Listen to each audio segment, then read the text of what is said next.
England में बैठा video calls के ऊपर हमें डिक्टेट हम अपनी पार्टियों को कर रहे हैं और पूरे मुल्क के ऊपर एक अनारकी फैलाई हुई है। और दूसरा वो जो मरियम चोरनी है, यूक्रेन से इन्होंने लगी हुई मिसाइलों के बदले में गंदी लगी हुई गंदम, जो कि हम अपने जानवरों को खिलाना भी मुनासिब नहीं समझते।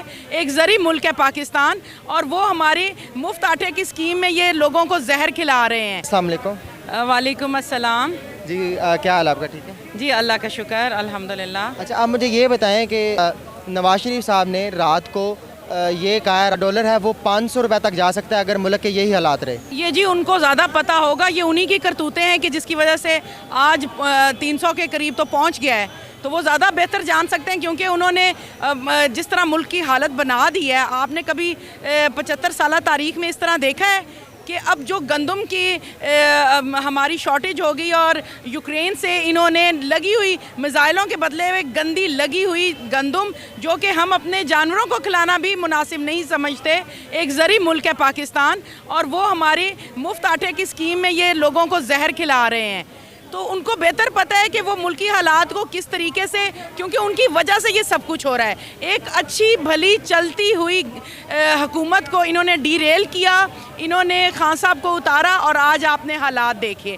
हमारा मुल्क स्टेबिलिटी की तरफ जा रहा था, ग्रे लिस्ट से भी हमने निकाल लिया हुआ था, और हर चीज़ ग्रो कर रही थी। लेकिन इन्होंने हमारी चलती हुई गवर्नमेंट ख़त्म की, और अब आपके सामने हालात हैं।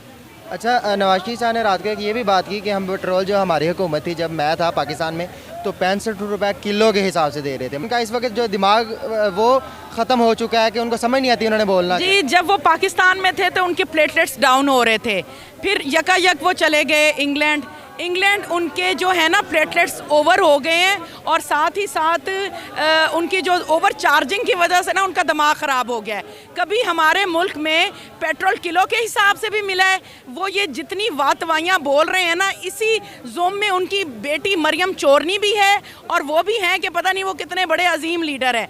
लेकिन जितनी तबाही उन्होंने मुल्क की फेर दी है, जो हमारा जिस तरह वो जलसों में अदालती निज़ाम हमारे जजों को धमकियां दे रहे हैं, जिस तरीके से सारा कर रहे हैं, आप सबको पता है।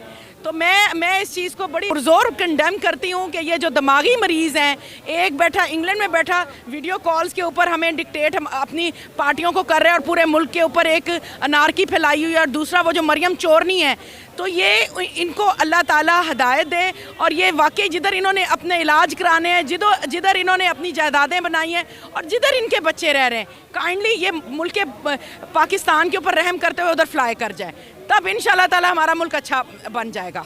आपको लगता है कि अगर इलेक्शन जल्दी हो जाते हैं तो अगर दोबारा उनकी ही दोबारा हुकूमत आ जाती है, जो इम्पॉसिबल है, ऐसा कहना भी गुनाह है, ऐसा समझना भी गुनाह है।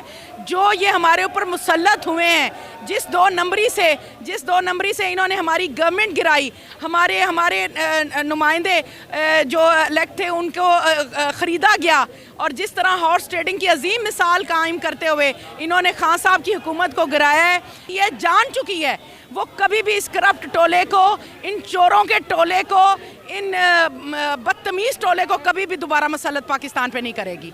अच्छा, इसराइल से भी हमारे जो ताल्लुकात, कारोबारी ताल्लुकात, बिजनेस के ताल्लुकात मजबूत होने जा रहे हैं। को एक बात बताऊं, खुदा की शान है, जिसको यहूदी एजेंट कहते थे, ना उसने इसराइल को तस्लीम किया, ना उसने उसके साथ ट्रेड की। और जिसको कहते थे कि ये यहूदियों ने की लॉबी है जी, वो गोल्ड स्मिथ क्योंकि यहूदी था, ये उसका दामाद था, तो उसको अब मुसल्लत किया गया। अल्लाह ताला ने इसी दुनिया में दिखा दिया है कि जिसके ऊपर यहूदी एजेंट होने का इल्ज़ाम था, उसने तो इसराइल को तस्लीम नहीं किया, उसने तो उसके साथ ट्रेड नहीं की। जो ये ज़्यादा मुहब्बे वतन बनते थे, ये लोहार, ये जो भाटी गेट के लोहार जिस तरह आके पाकिस्तान के ऊपर मुसल्लत हुए हैं, आपका क्या ख्याल है? ये मुहब्बे वतन है या वो मुहब्बे वतन है जिसके ऊपर हर पाकिस्तानी अपनी जान देने पे तैयार है? आप ये देखें, हमारे बच्चे, हमारे बुजुर्ग, हमारी माएँ, हमारी बहनें, हमारे जवान हर वक्त तैयार रहते हैं कि जिस टाइम भी हमारा दिल करता है हम ज़मान पाक में खान साहब की हिफाजत के लिए, उनकी सिक्योरिटी के लिए आ जाते हैं। देखिए, हिफाजत करने वाली अल्लाह की ज़ात है, लेकिन जितना क्राउड है, जितना लोग हैं, उससे आप खान साहब की मकबूलियत और उनकी लोगों के दिलों में मोहब्बत को जान सकते हैं। अगर इलेक्शन के बाद दोबारा खान साहब की हुकूमत आ जाती है तो आपको क्या लगता है कि मुल्क के हालात जो अभी बहुत ज़्यादा ही ख़राब हो चुके हैं, क्या दोबारा खान साहब मुल्क को दोबारा रिटर्न कर सकेंगे वापस? 100% कर सकेंगे, क्योंकि ओवरसीज़ पाकिस्तानी जो हमारी ताकत है, जो मेन ज़रिया है हमारी इकॉनमी को ठीक करेंगे, वो खान साहब की एक कॉल पे अरबों इकट्ठे हो सकते हैं, करोड़ों इकट्ठे हो सकते हैं। वो इधर तक कमिटमेंट कर रहे हैं ओवरसीज़ के, अगर इमरान खान आता है तो हम पाकिस्तान का सारा कर्जा वापस करा देंगे। तो ये देखें, ये शख्सियत होती है, ये उनको पता चल गया है कि मुखलिस मुहिब्बे वतन इमरान खान है, इसलिए इमरान खान के लिए उन्होंने अपनी तिजोरियों के मुंह खोल देते हैं। ये जो शौकत खानम, नमल यूनिवर्सिटी और सब चैरिटी इदारे हैं, ये खान साहब ने चैरिटी से सारे बनाए हैं। कोई ये नहीं है कि वो उन्होंने अपनी जेब से किए हैं। लोगों मुखय्यर हजरात ने जिस तरह मदद की है इमरान खान की, वो अल्लाह ताला की ज़ात ने उनके दिलों में जो खान की मोहब्बत थी उसको उजागर किया हुआ था, और उस वजह से ही वो इतने बड़े बड़े प्रोजेक्ट्स कर सकें। इंशाअल्लाह ताला खान साहब आएंगे और पाकिस्तान को बिल्कुल ठीक कर देंगे। अच्छा, देखा जाता है कि हमारे आम तौर पे पाकिस्तान में जो अदरवाइज़ पार्टीज़ हैं, जैसे अभी PTM है, तो ये PTI के धरनों में या जलसों में आने वाली औरतों को, लड़कियों को बहुत ज़्यादा ट्रोल करते हैं और इनके ऊपर गंदे गंदे अल्फाज उनके बारे में बोलते हैं। तो आप भी एक औरत है, क्या आप इसके बारे में कहना चाहेंगे? और मरियम नवाज़ साहिबा, ये भी एक औरत है। देखिए, मेरी बात सुने, हमारे अल्हम्दुलिल्लाह खान का हर सिपाही इज़्ज़तदार, माओ बहनों की इज़्ज़त करने वाला है।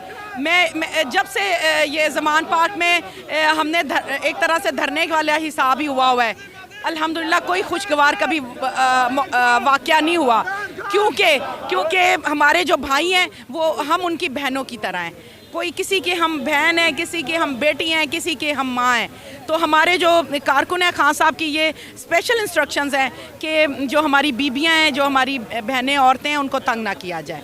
PTI के साथ शुरू से लेकर आखिर तक चल रही हैं और आप उनकी एक इतनी मजबूत कैंडिडेट हैं, तो आप अपने ही तरह जो दूसरे कैंडिडेट हैं उनके लिए क्या पैगाम देना चाहेंगी कि वो भी PTI के साथ इसी तरह मजबूती के साथ चलते रहें? जी, मैं ये पैगाम दूंगी कि देखें, अल्लाह ताला कभी किसी की मेहनत नहीं रखता। अगर आपने मेहनत की है, अपने मुल्क के साथ मुखलिस हैं और एक मुखलिस लीडर के साथ चल रहे हैं, तो इंशाअल्लाह ताला फ़तह आपका नसीब होगी और हम एक मुहिब्बे वतन, इंशाअल्लाह ताला कामयाबी इमरान खान की होगी, कामयाबी हमारी होगी। अच्छा, आपको क्या लगता है, ये एक आखिरी सवाल है, थोड़ा पर्सनल सवाल बन जाता है, आपको क्या लगता है कि इस बार अपने हलके में आप जीतेंगी? इंशाअल्लाह ताला अल्लाह के हुक्म से और मेरे भाइयों की मदद से। हमने मुसलसल 2008 में ज्वाइन की थी भट्टी साहब ने, हमने दिन रात उनकी खिदमत की है, उनकी खुशियों में, उनकी गमियों में, उनके दुख में, उनके सुख में हम खड़े हुए हैं। तो ये कभी भी नहीं हो सकता कि भाई हम अपनी बहन के साथ ना जुड़ें। हमारे साथ धड़े जुड़ रहे हैं, हमारे साथ भाई जुड़े और जुड़ चुके हैं अल्हम्दुलिल्लाह। हम इंशाल्लाह PP 175 अक्सरियत के साथ जीतेंगे।